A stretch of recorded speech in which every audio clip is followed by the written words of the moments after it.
मैं जो फैसले लिए गए वो तो आ गए मीडिया। मैं ये जानना चाहता हूं कि एसकेएम की मीटिंग में मूड कैसा है? जिस तरह से किसानों को कुचला जा रहा है, उनके आंदोलन को कुचला जा रहा है, उन पर तमाम तरह के जुल्म सितम हो रहे हैं, उसको लेकर कितनी चिंता है और उस चिंता से प्रेरित होकर वो इस आंदोलन से जुड़ने के लिए कितना मन बना चुका है?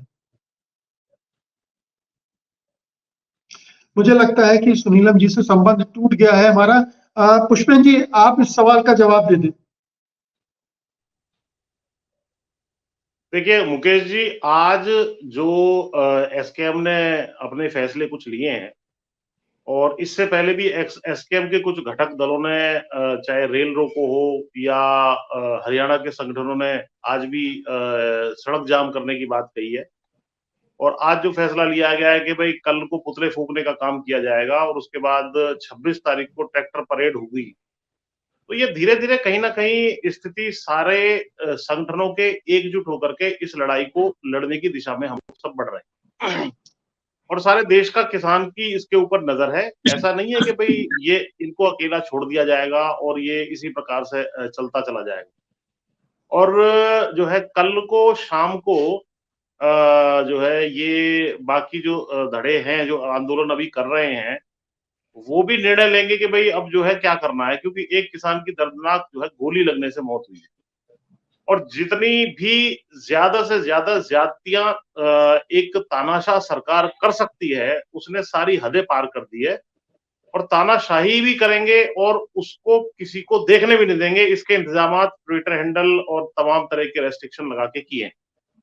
और मैं उससे आगे बढ़ के बता रहा हूं, मेरे पास एक नोटिस है जो किसानों को हरियाणा सरकार इशू कर रही है, उनके घर पे जाकर के चस्पा कर रही है कि साहब आप आंदोलन के मुखिया हैं, आप आंदोलन में बिना परमिशन के गए तो हम आपकी संपत्ति कुर्क कर लेंगे, संपत्ति का सारा ब्यौरा, बैंक अकाउंट का सारा ब्यौरा हमें जमा करो, नहीं करोगे तो हम आपके ऊपर खिलाफ एक्शन लेंगे।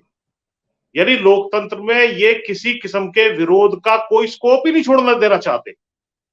आज ही मुझे एक किसान नेता ने बताया कि हनुमानगढ़ जिले में एक पैरेलल एक मीटिंग प्रधानमंत्री जी की भी हुई थी, उसके बाद इन्होंने की थी, कुछ किसानों ने उनके खिलाफ मीटिंग करने की वजह से 307 धाराओं में मुकदमे दर्ज कर दिए गए हैं कि आपने ट्रैक्टर हमारे ऊपर चढ़ाने कर हमें मारने की कोशिश की।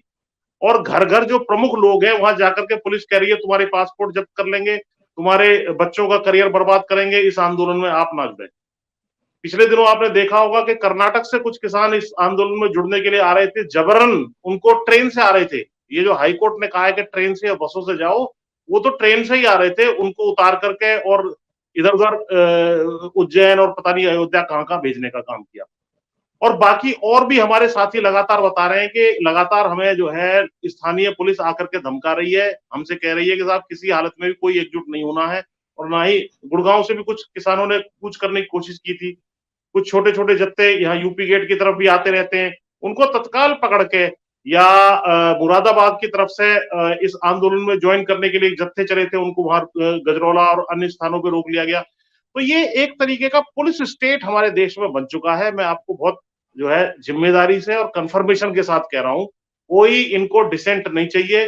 जो भी हमारे खिलाफ सर उठाएगा उसका सर कुचल दिया जाएगा। लेकिन जब जब आंदोलनों को कुचला गया है, कुचलने की कोशिश इस जैसे तानाशाह ने की है, वो आंदोलन और बड़ा और मजबूत हुआ है। ये जो है जी। गवाह है। पिछले आंदोलन में गोली नहीं चली थी, किसी की शहादत डायरेक्ट गोली लगने से नहीं हुई थी, वहां बैठ करके जो है शहीद हुए थे। तो ये स्थिति इस देश के जो है तानाशाह ने इंटरनेशनल बॉर्डर बना करके कुचलने की कोशिश करके कर दी है।